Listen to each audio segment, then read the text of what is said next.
been burned, I've been broken, still I rise, yeah, the story's been spoken. Every scar just shows what I came through. I'm stronger now, and I shine brand new. The climb was steep, but I held on tight. Step by step, I found my light. Shots fired, but I keep moving, turn the pace, steady grooving. From the ashes, I'm reaching high, altitude living, I'm touching the sky. Shots fired, but I keep moving, turn the pace, steady grooving. From the ashes, I'm reaching high, altitude living, I'm touching the sky. Not my trauma, not my chains. Welcome back to The Rise from Ashes to Altitude, a living, breathing book tour based on my award-winning book, Shots Fired, a heroine's memoir.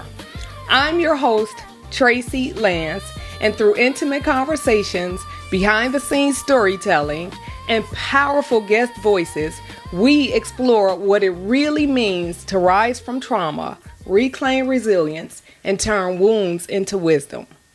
Each episode is a tour stop into a different part of the journey that takes us somewhere new, geographically, emotionally, spiritually, from fire and bullets to forgiveness and elevation.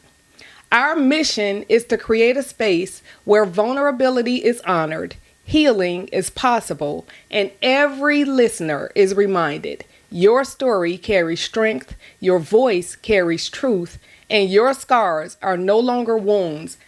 They're beauty marks of survival that make you bulletproof. In our last episode, we took you to Sedona, Arizona, a city that reflected the emotional and spiritual altitude of Sandy's journey, where she shared with us her experience from sexual abuse to being diagnosed with terminal triple-negative breast cancer, to writing her upcoming memoir, Making Faith Moves No Matter What, a memoir of survival, strength, and unshakable faith. Please pick up that book as soon as it's released. It's like a masterclass in faith, resilience, and the power of reinvention. Today, we'll hear a story of unimaginable grief, survival, and the moments when strength runs out and God steps in. Our guest today has walked through the pain of losing a child and a close family member to suicide, navigated PTSD from challenging pregnancies, postpartum struggles, and procedures, and has emerged with lessons that can light the path for anyone facing hardship. Her story is raw, real, and powerful. This journey brings us to Italy. The reason why I chose this particular location is because it's a place that mirrors the duality of grief and healing and holds both stillness and strength. We're perched on a cliffside sanctuary surrounded by the sparkling waters of the Mediterranean along Italy's Amalfi Coast. The sun is just rising, casting a golden glow over the cliffs and the endless sea below. There's a gentle mist in the air, a soft breeze carrying the scent of salt and hope, where we will explore the kind of pain that changes everything, the loss of a child, and the quiet faith that carries us through when our own strength runs out. Kristen is a millennial mom, married to her husband Terrence for almost 10 years, and together they share 3 children here on earth and one watching over them all. Kristen describes herself as working hard to love my family and friends, which honestly is hard to believe because anyone who meets her knows that loving her comes effortlessly. Sometimes life brings us to the edge of love, the edge of loss, and the edge of ourselves. This is Kristen's story. Kristen, welcome to The Rise. Thanks, Mom. You're a poet. I am. Yes. Thank you. I am on the Amalfi Coast. Yes, the Amalfi Coast. What do you think about this location? I want to go there for real. I do too. I said that when I was researching. I said, I got to get there. It sounds beautiful. Yes. Like a dream. Yes. Thank you so much for joining us and trusting me with your story and for literally sharing your heart with us today. I feel like I'm about to cry already. Don't It's just because it's you. don't cry, Kristen. But in all honesty, when I prepare this location, I do research and I go on YouTube and I look at the location, and it was just so perfect for the backdrop for your story. So one day I hope that you go to the coast of Italy and see this I will. beautiful place, because I want to go too. Bet your bottom dollar I will. Yes. So Kristen, tell us about yourself. I want to know about Kristen as a little girl, your upbringing. A little girl? Yes. I do. I was a hot mess, okay? You were. Yes. I was a chubby little confident little girl who thought she was all that in a bag of chips. Yes. Did you stay in trouble? No, I was never in trouble. I was real smart. I had a lot of friends. And I just thought I was all that. I don't know why. What kind of environment did you grow up in? I grew up in a 2-parent home. Very, very, very Christian. But lots of love. My mom is one of 8. The oldest of 8. So I grew up all around all my aunts and uncles. And I was the oldest child in the house, but I have 3 other siblings, an older brother and 2 younger sisters. So maybe that's why you thought you were all that in a bag of chips, because you were the first. It's no excuse for how I think God gave me that confidence though from a little girl. Like I never was insecure. I was confident going into every room. I remember just being a little know-it-all. Wow. Some would say I'm still a little know-it-all. I was about to say, will people be surprised to learn about you? Now? Yes. I think now people would be surprised to know that I'm sensitive. You are? You surprised? I'm surprised. Yes. So confident. Confident. I think sensitive. Life has chewed me up and spit me out. Yeah. And so I'm much more sensitive, but it's a good thing. I feel like my sensitivity has made me more compassionate. Yeah. Versus just like I got it going on. Yeah. So it's like a humbling sensitivity. Yeah. Which is good. But then don't lose the confidence though. It's coming back. Okay, good. So let's talk about your family, your husband, your children. How many children do you have? I have 3 here and 1 heavenly child, as you said. They are 8, almost 7, and 8 months. 8 months. Yeah. Can you tell me their names? I love your kids. Case, Joseph, Tula Grace, and Taj Christopher Dean. I love Thank those you. names. That's so nice of you to say. I love their names. Thanks. So, are they good kids? They are so good. I really got blessed with good kids. They're not bad. They don't give me any trouble. They're very loving. Yes. I think they're truly a product of their environment. Good. And their family, the community. Yes. Y'all have a great community of family and your village. Friends, yeah. Yes. So tell me, what led up? You got married and started having babies. Let's talk about that. So me and Terrence have known each other for over 20 years. We met when we were 14 in high school. He was attracted to me because of my shoes. What? And we actually were in biology class when we met. But we remained friends after high school, and we started dating, and he snatched me up. Did you like him at 14? I did. Oh my God, I was obsessed. You were? Terrence had long hair when we were in high school. I think that's what I liked. And then he liked your shoes. And he liked my shoes. It was some Timberlands, something different. Like they were like paint splattered Timberlands, like you never saw them before. Yeah. And I remember getting them from like a on sale store. Like I wasn't real into fashion like that. It just attracted him, but yeah. Yeah. So y'all started dating and eventually got married. Yes, we did. And I was at the most beautiful wedding ever. You say that. It was. It really, really was. You was the most beautiful bride. Thank you. And then how soon after you were married did you start having children? Girl, well, let me back it up a little bit. So I was pregnant at the wedding. The wedding that you came to was April. I got married in January. I got pregnant in December. We were engaged. So I got pregnant December. We rushed and got married because my mama was like, y'all need to get married. Nobody knew. Nobody knew. And then we rushed, got married. And then I was like, well, we don't need to have a wedding. She was like, no, we're having a wedding. You can't take that away from mamas. No comment. Okay. Anyway, I let her have it. And then we I was already pregnant. Let's see, I was about 4 months by April. 4 months pregnant.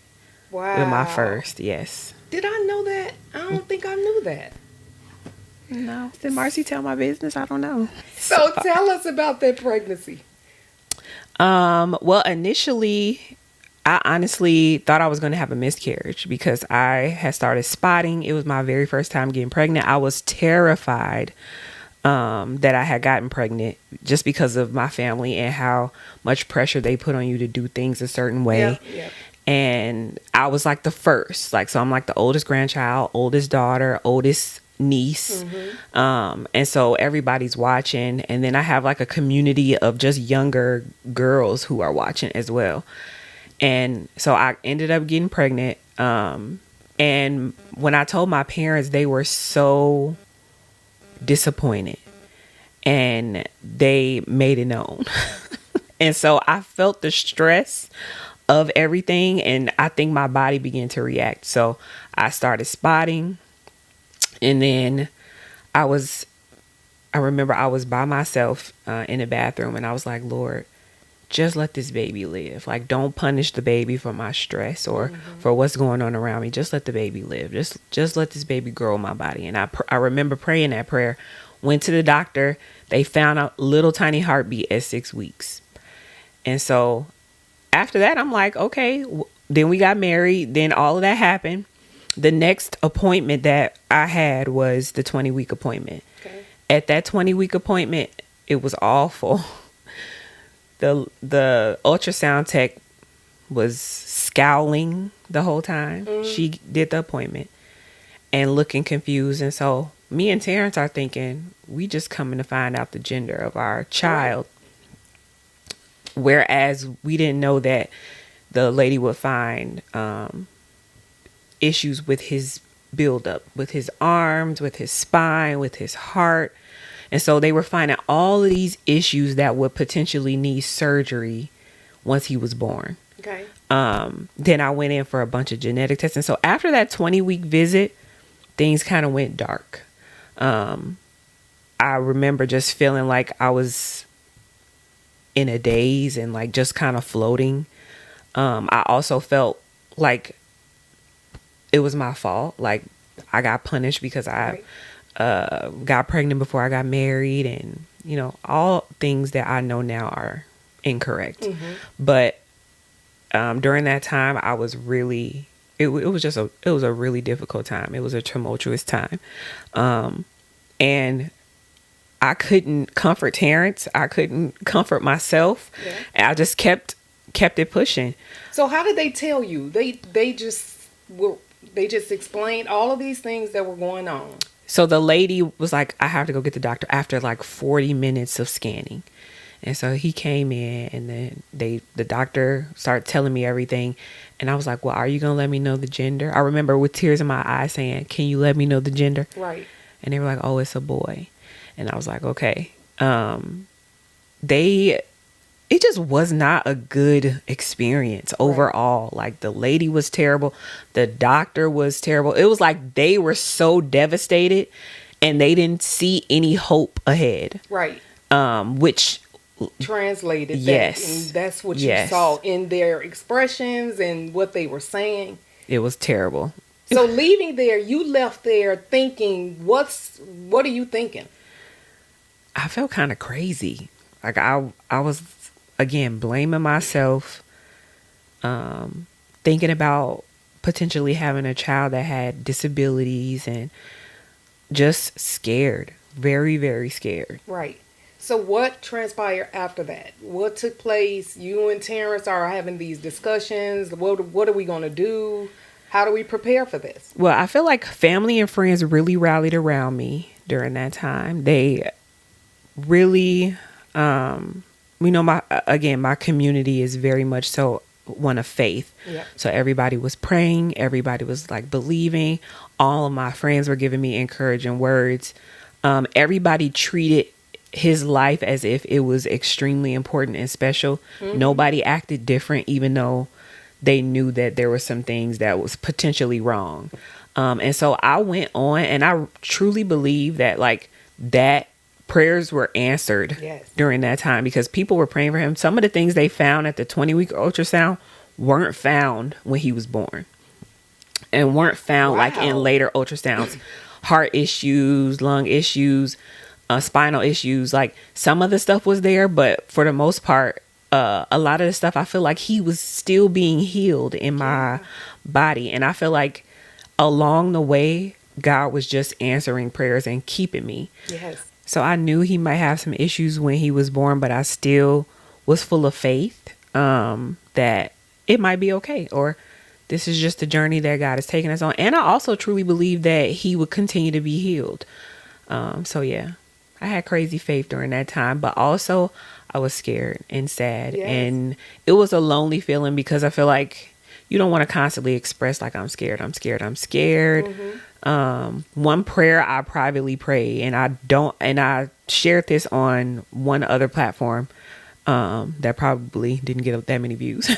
But I said that I prayed and I said, God, if my baby will suffer in any way, I'd rather him be with you in heaven than here suffering on earth, having surgeries. Like just the thought of an infant going through pain made me feel sick.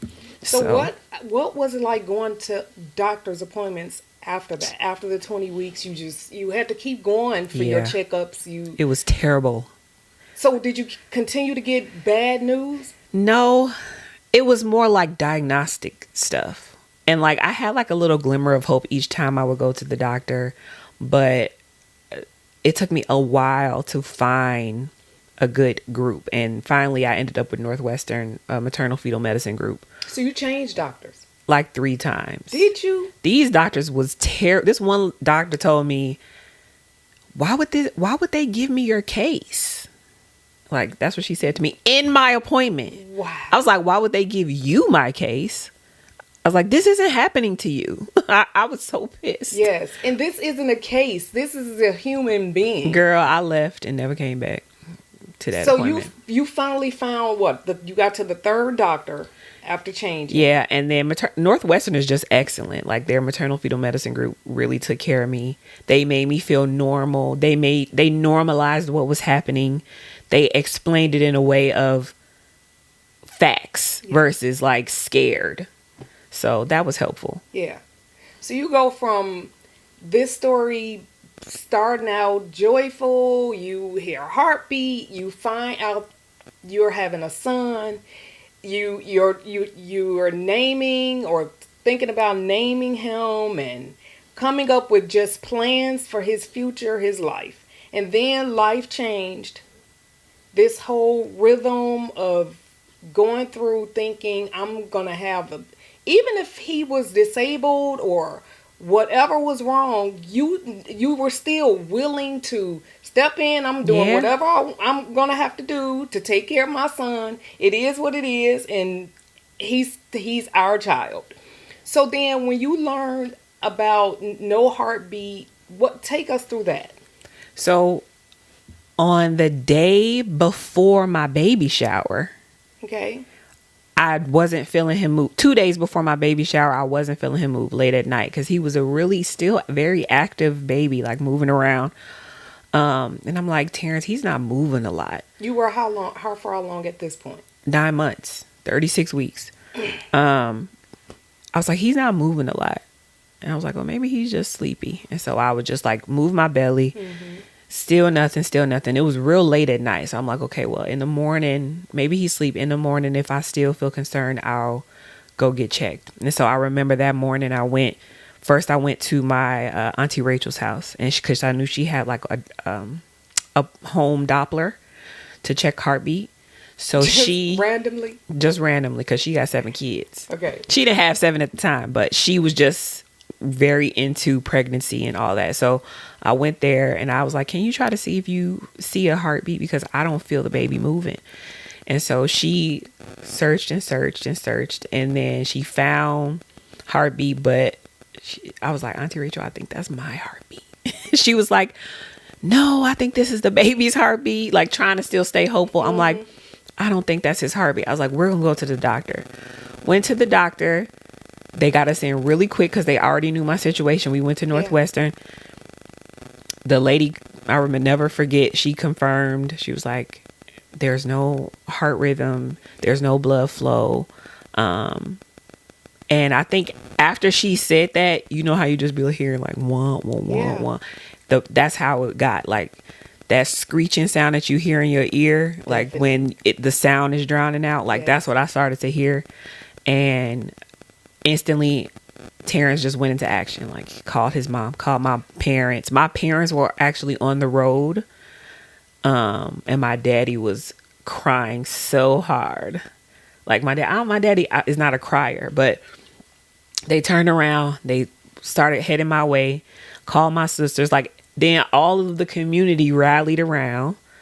I really honestly don't remember much between that and being on the table still having to deliver him, because I was so far along, they weren't gonna give me a C-section, so they had to give me Pitocin. They had to. This happened the same day. Same day. So when they told you there's no heartbeat, but you now have to go through the process of delivering him.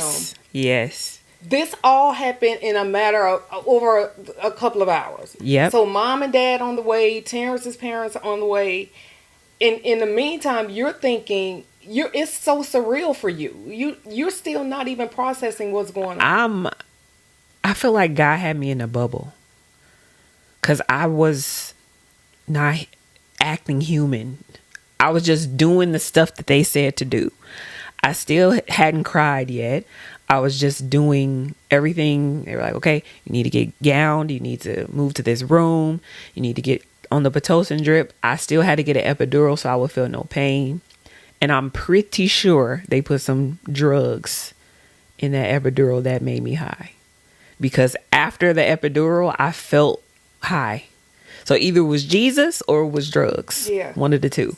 But I remember being like out of it. Like I was not there.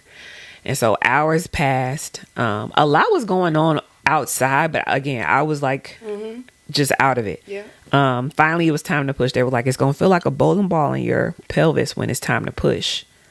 So sure enough, it was probably, we went in early that morning, so by like 10 that night, it was like, I was like, okay, I feel the bowling ball. So it's time to push. I had to push him out. That was probably the hardest thing I've ever done. He came out head full of hair. So beautiful.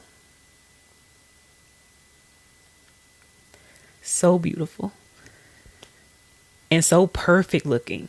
Like all of the stuff that they had said about him, it wasn't even there. And that brought me joy. I'm like, he's perfect. Yeah.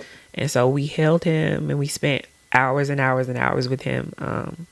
And I remember my mom being there. My grandma came. Friends came.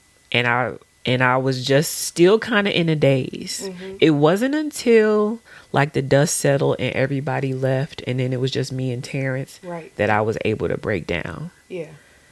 So at what point did they take him? They let us keep him as long as we wanted. Really?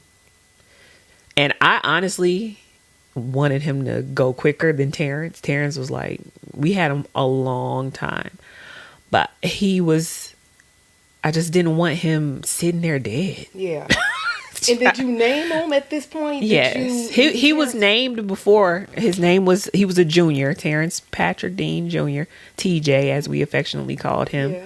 Yeah. That was always his name. Always from day one. From day one, that was his name. Yep.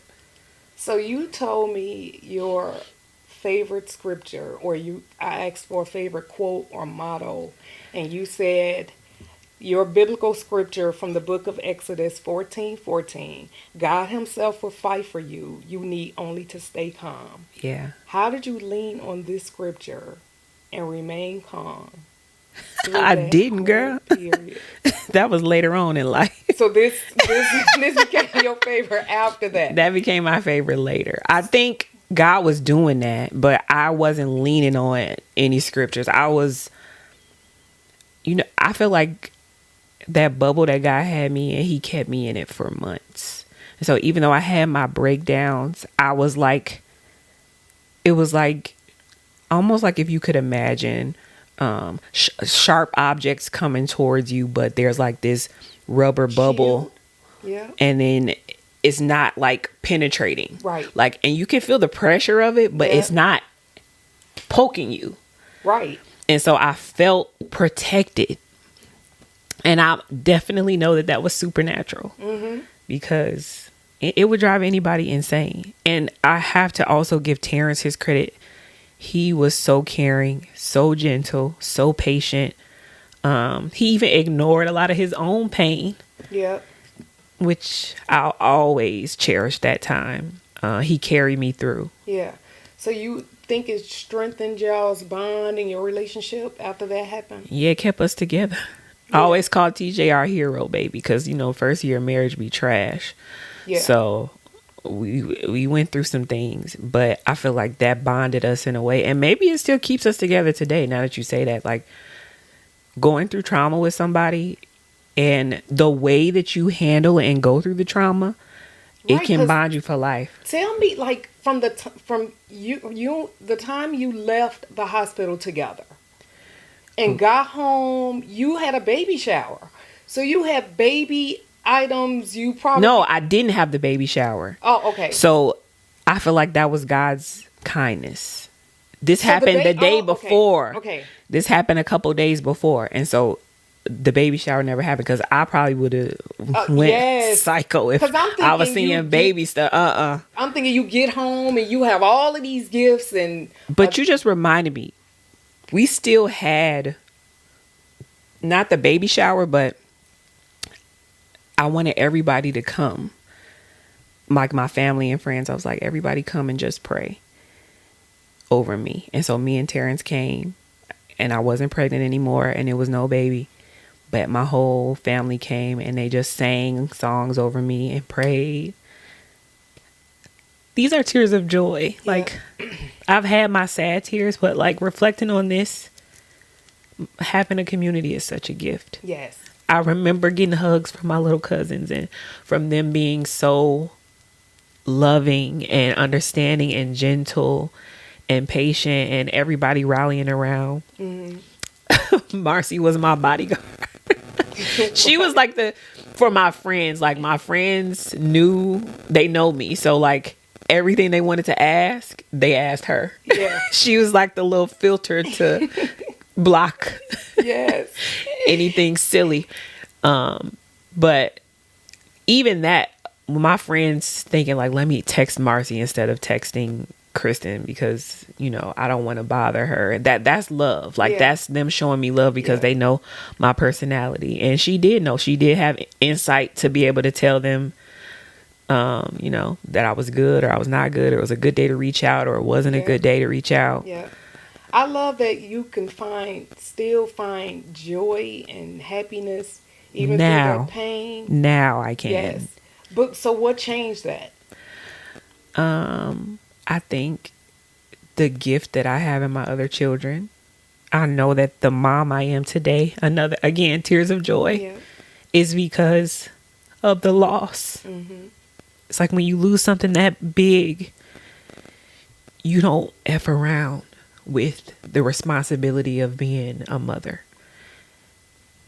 So you said before you you were going through the pain. How did you honor his life? Just from that moment of leaving the hospital, you started off with the family coming together, rallying around you, singing songs, and then after all of this, how do you go on through those days ahead just honoring TJ's life? I really have to be honest and say I feel like I honor his life by the way I care for my other children. I'm very intentional, and I always think about him. Yeah. Just recently I was able to tell the kids about him. They were probably maybe like two years ago when I felt like they were old enough to understand. I showed them the pictures and went through the story. And they were so enamored, and Case was like, I'm going to get a tattoo of his name on Did me. he say that? Like, why would you think of that? Probably because they Auntie Marty got tattoos all over the place.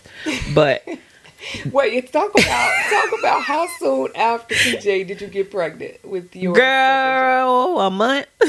It was a month later. TJ was born August 19th. I was pregnant by September. Probably by your birthday. Wow. So were you nervous? Did you intentionally set out to get pregnant? Did you? No, we were just married, doing married people things. I don't know that I could have even thought that it was possible. Like, I don't know that I knew that so soon after you could just get pregnant again. Even though I wasn't ever afraid to try. Like, I kept hearing whispers while I was in the hospital, like, you don't have to be afraid. Like, this is not your story, like a repetitive thing that's going to keep happening to you.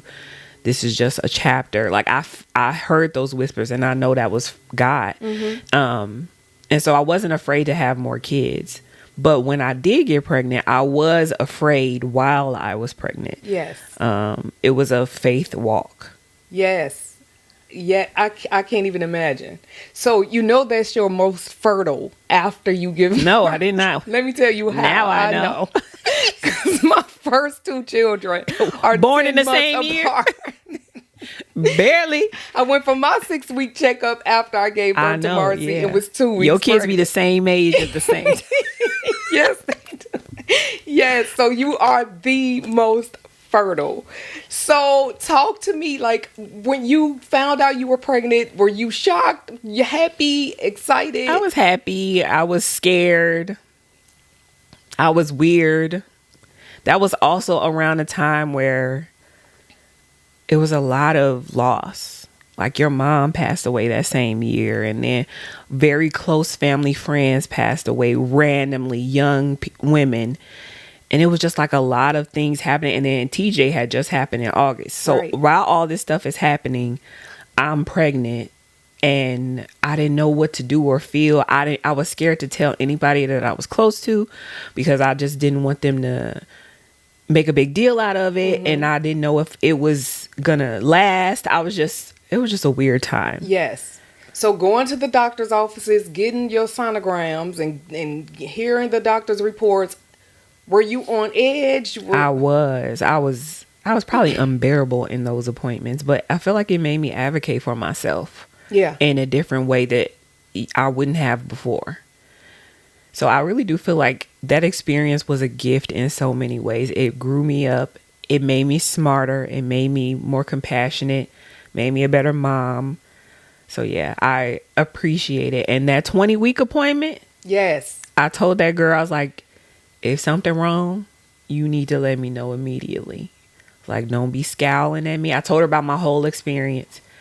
And she wasn't that much better, to be honest with you. But she even after telling her what you had, wow. I guess she feel like she do this every day. But she was better. She was able to show me and tell me that he was healthy and that everything looked good and that he was moving. Even though I knew that already, because Case was moving, and I did have like a sense of peace that everything would be fine.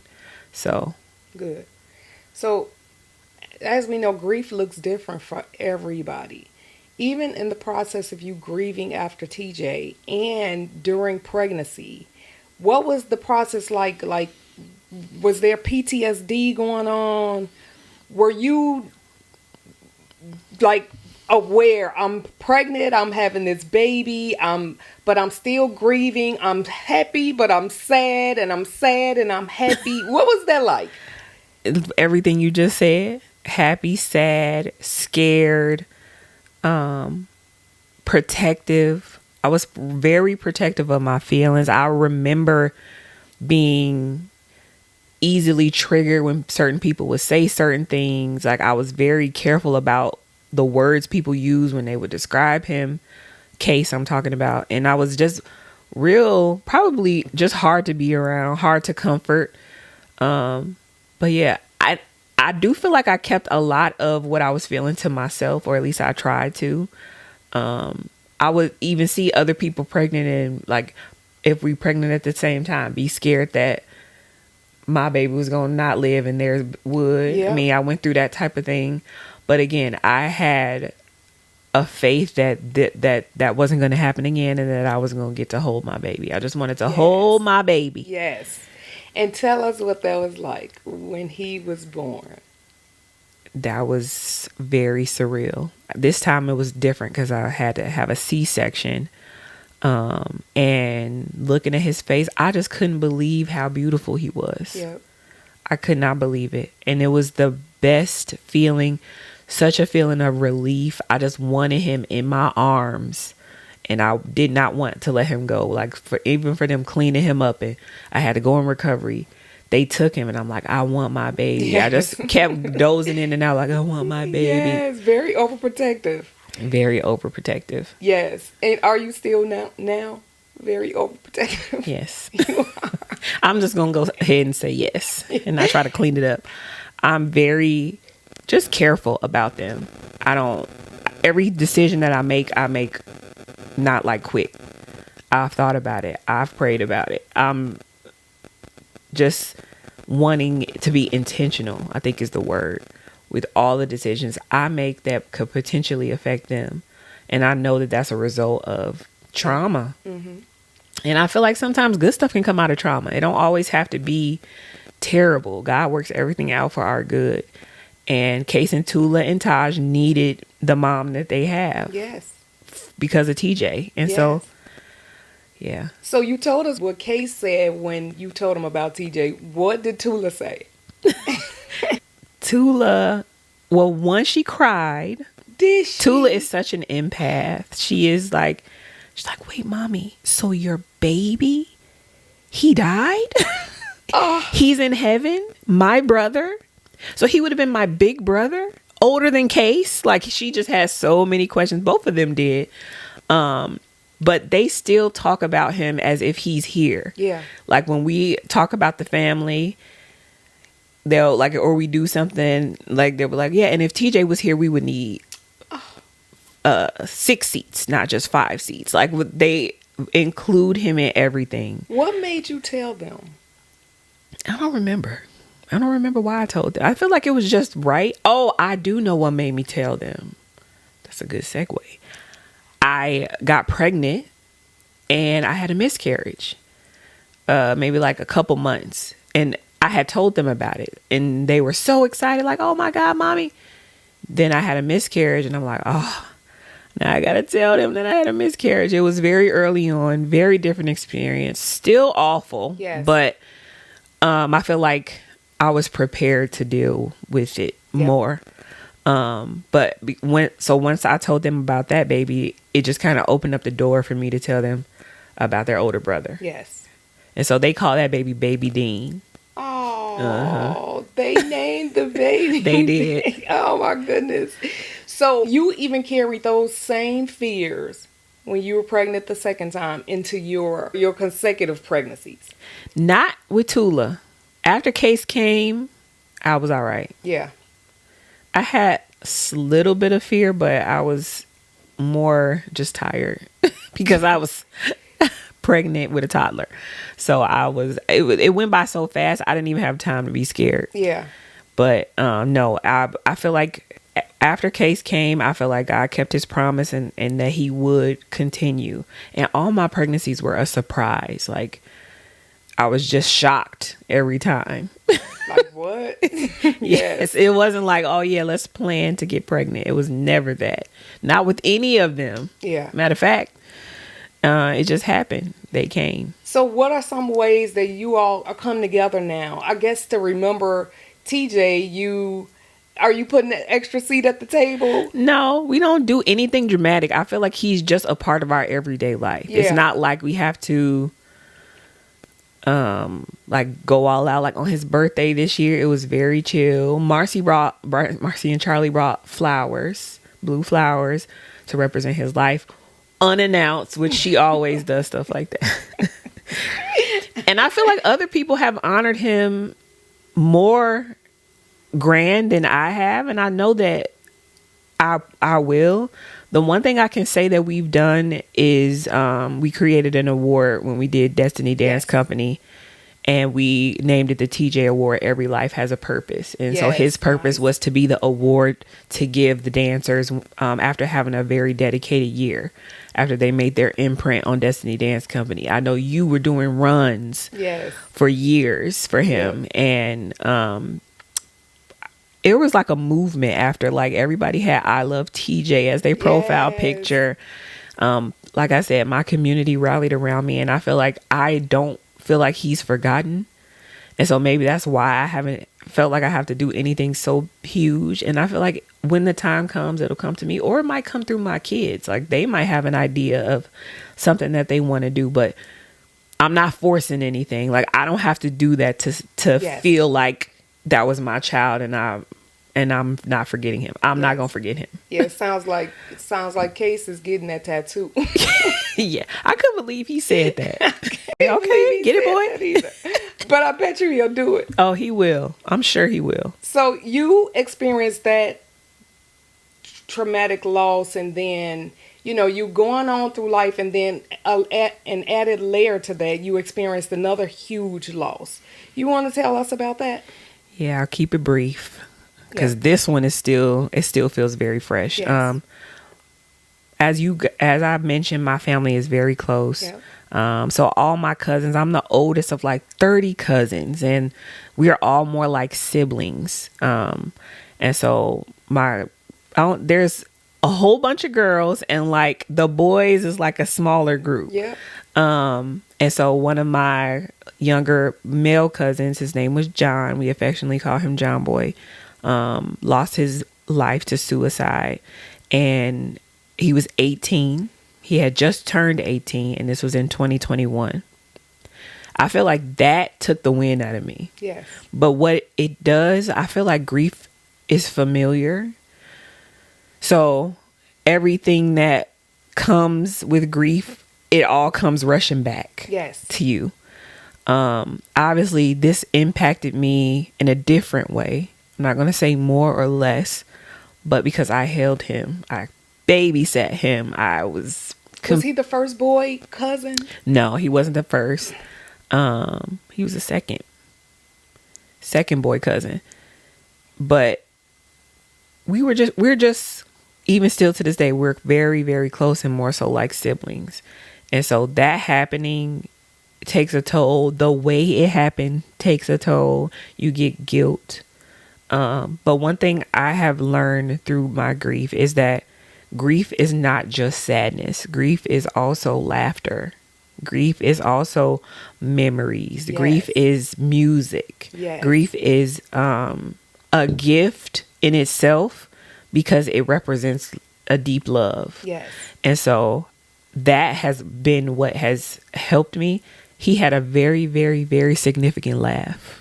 Like, John Boy's laugh was the best laugh you ever heard in your life. And he had the same laugh from when he was like 2 months to when he was 18. It was like very raspy and just loud.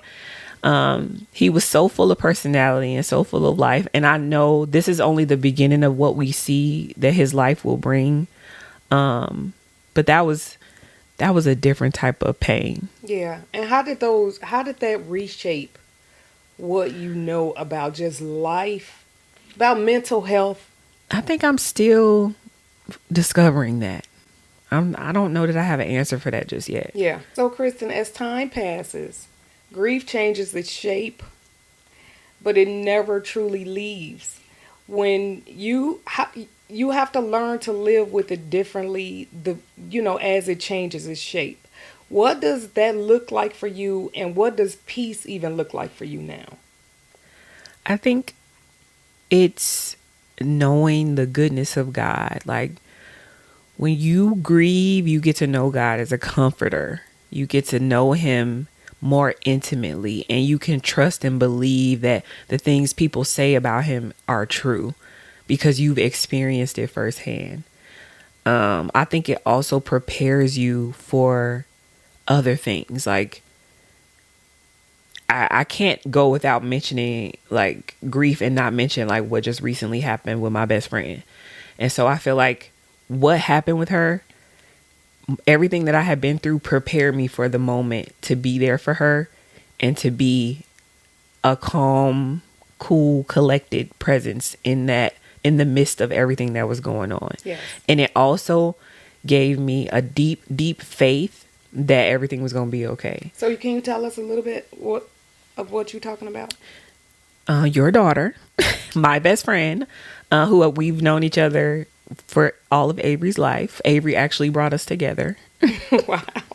Didn't know that. Yes. You didn't know that? No. Yes. I saw her and she was cool and all, but once she had that baby, I ran up to her. I was like, can I see your baby? I don't think that I ever heard that story. And that is why Avery is my godson. Me and Avery had a very strong love and connection. Yes, I know. From the time he was call born. you his best friend. I know. That's my boy. Yes. So we've known each other for a very long time. And we've gone through a bunch of traumas. Like, she was there for everything that I just named. Yeah. And I've been there for things for her.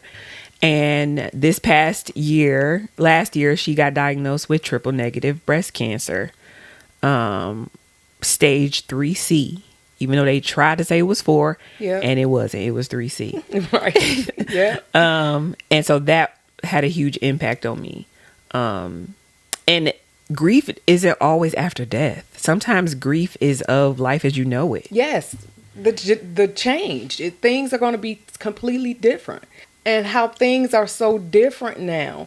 But she did mention you in the podcast when she said that you were going through a lot of things yourself while she was going through the process. And that made her very emotional, even talking about it, thinking about the things that you were going through and being there for her in the process of what she was going through. So she considers you her soulmate. I know. And I consider you my daughter. You better. Yes. So I love the relationship and the friendship you have with Marcy. It's a gift. It is a gift. It's a gift. It's a gift to go through life with somebody and go through the ups and downs. And soulmate isn't always husband and wife. No. A lot of times it is. Yes. And Terrence is my soulmate in a separate way. Yes. But I know that God brought Marcia into my life. Yes, for a reason. For a reason. Everything happens for a reason.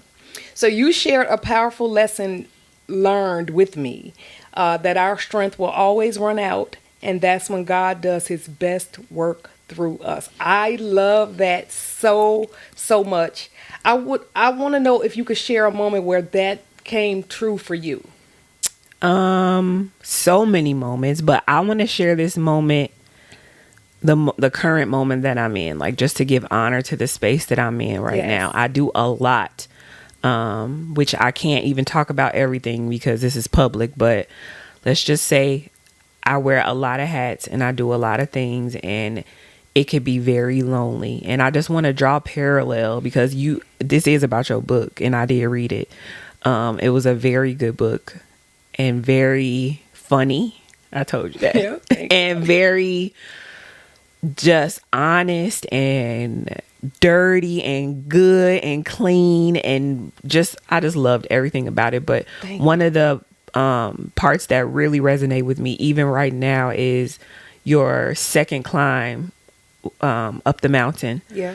And I was just like reflecting on where I'm at right now. I feel like I am where you were when you had to make that second climb. Like, the first climb you did it was hard. things didn't work out. Right. You were with people. You Yes. had a buddy. The second time you had to do it by yourself. Yes. To completion. Yes. I feel like I'm uphill on a mountain by myself. Like, friends and family are around me. I'm not alone. I have a community rooting me on, but this task ahead of me right now in my life, I have to do it by myself. And it is lonely. Would you consider it a kind of spiritual cleansing or healing? Well, what do you mean by spiritual cleansing? Can you give an example of what you felt?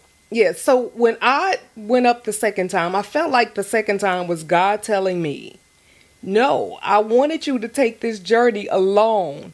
And you were so busy trying to get to the peak of the mountain, and you didn't appreciate the process of getting up there. So I think that's the reason why he made it where I had to climb again.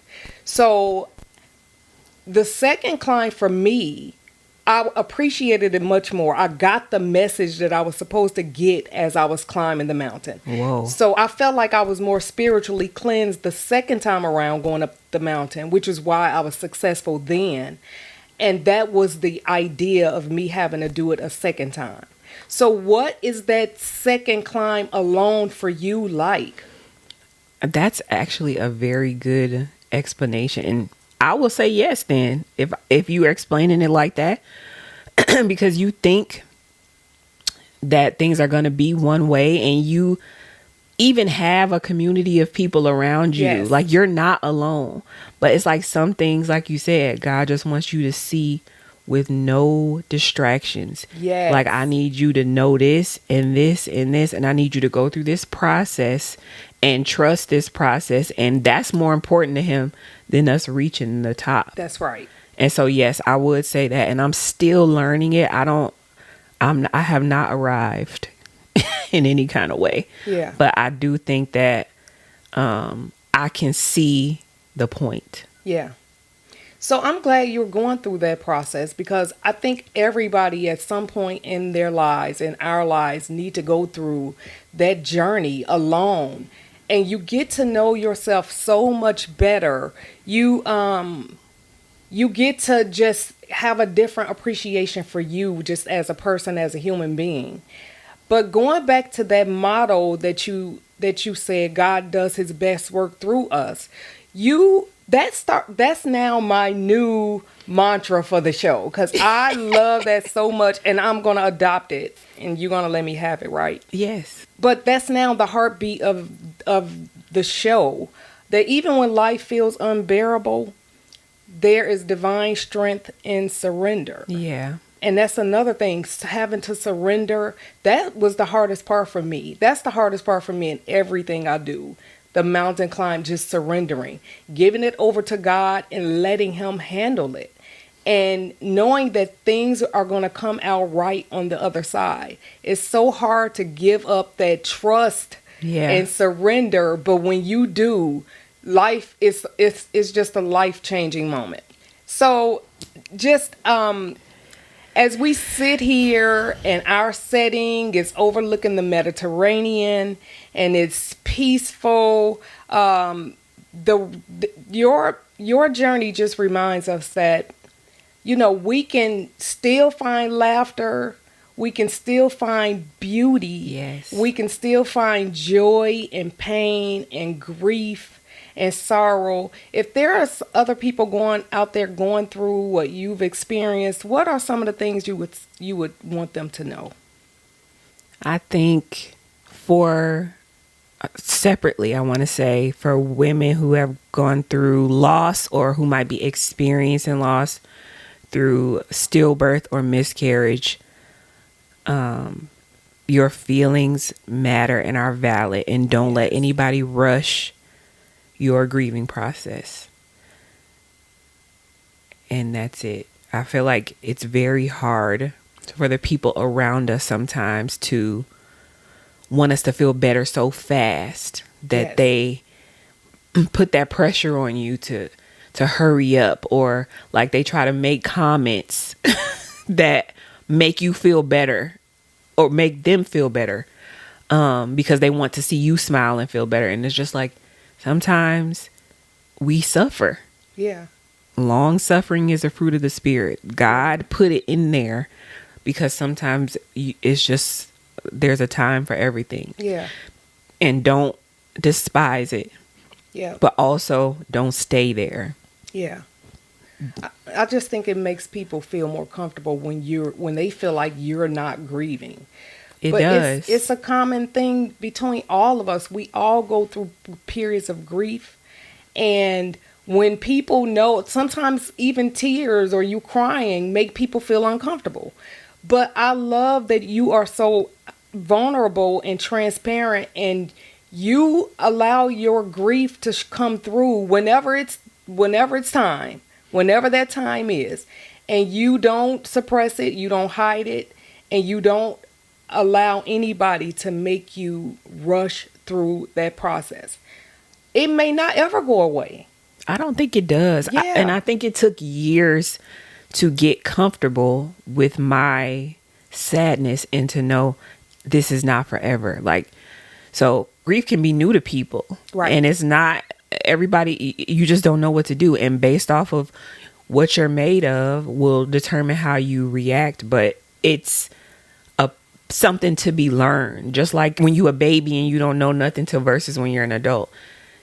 You might be a baby in grief. I just so happen to have experienced it 10 years ago, and I feel like it's been a recurring thing. Yeah. And I know that my pain is meant to help others. Yes. Which makes me feel good. Yes.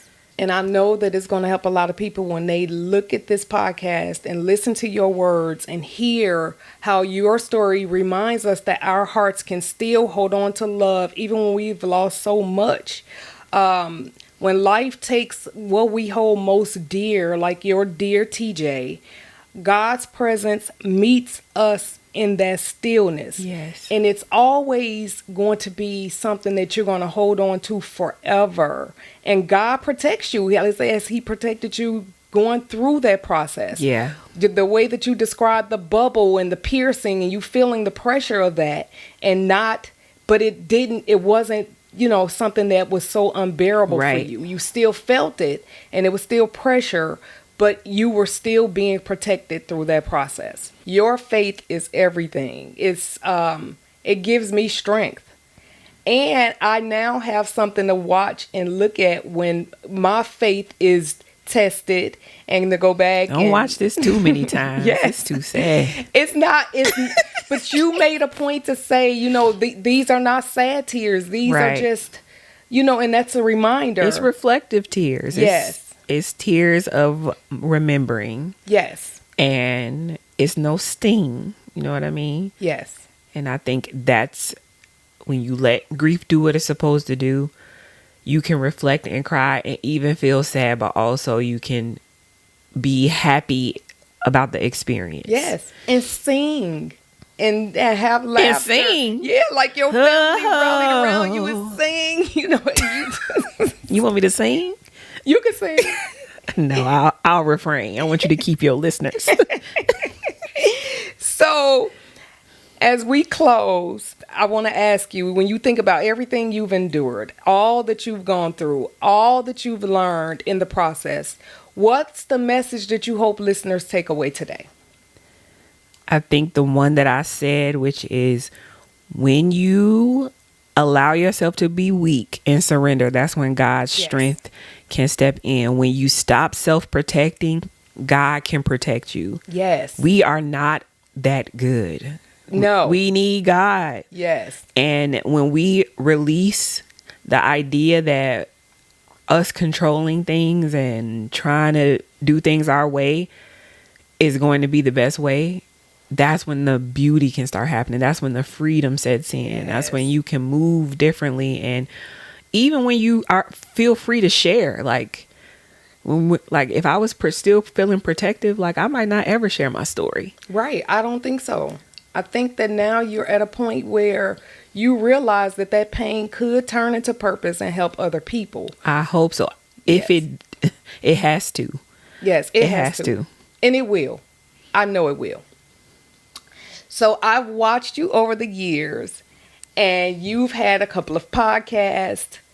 You've had the art of perspective.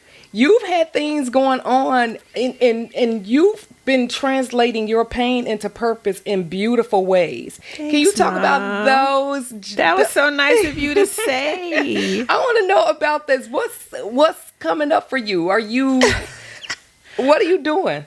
Well, I'm on the rise. That's one thing that's coming up. No, Yes.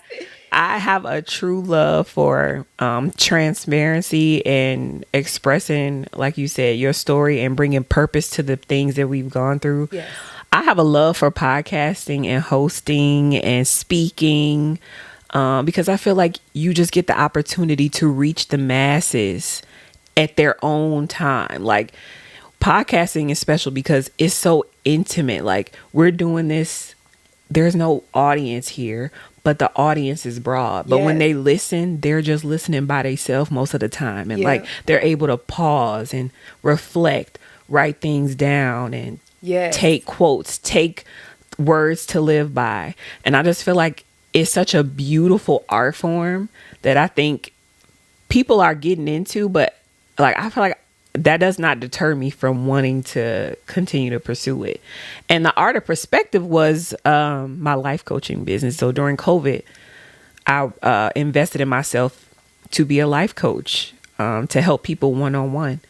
And it was successful at the time, but life shifted and, Yep. you know, I'm not doing it anymore. But if God opens up the door again, I'm definitely willing. You have to do. You were so amazing. At You that just and saying that because you my podcasting. mom. I'm saying it because I'm learning from you. I have gone back and watched your podcast, with you and Yelly, you and Marcy, and I learned so much going through this whole podcast journey myself, because this is not a comfort zone for me. But now that you You're put it in good. girl, thank you, You just don't need this iPad. thank you, thank you. But you're good. I have been listening, and I think the words that you use are so poetic.